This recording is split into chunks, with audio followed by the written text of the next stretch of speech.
নমস্কার। আজকে একটা নতুন রান্না নিয়ে আসি। দেখেন উনানটা ধা ধা করে ধরেছে। এইবার আমি কড়াটা বসিয়ে দিচ্ছি। এইবার আমি জল দিয়ে দিচ্ছি, ডালটা একটু সিদ্ধ করে নেব।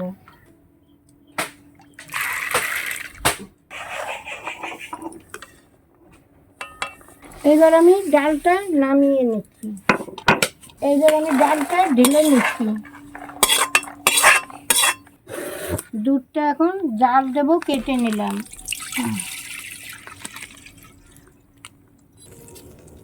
দুধটা বসিয়ে দিচ্ছি। আমি এখন এই মিশ্রিটা একটু গুঁড়ি করে নিচ্ছি।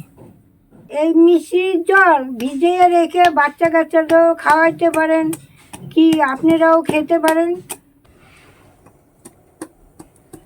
দুধটা এখন নামিয়ে নিচ্ছি।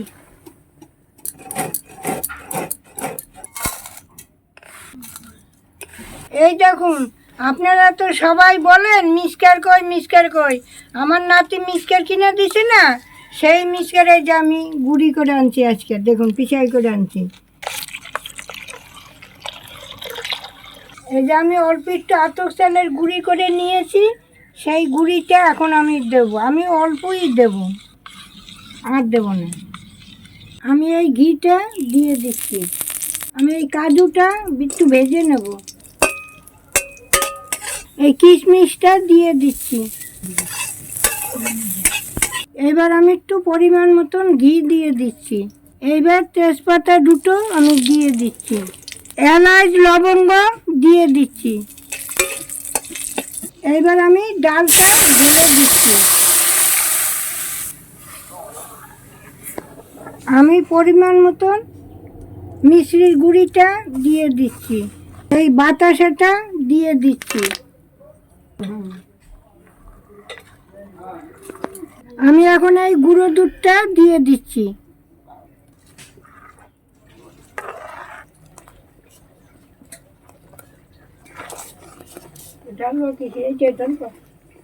আমি যে আজকে এই রান্নাটা করলাম, ছোলার ডালের পায়েস করলাম।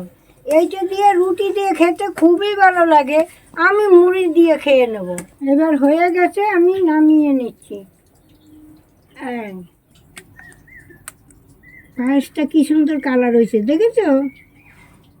এইবার কাজু কিশমিশটা ছড়িয়ে দিচ্ছি।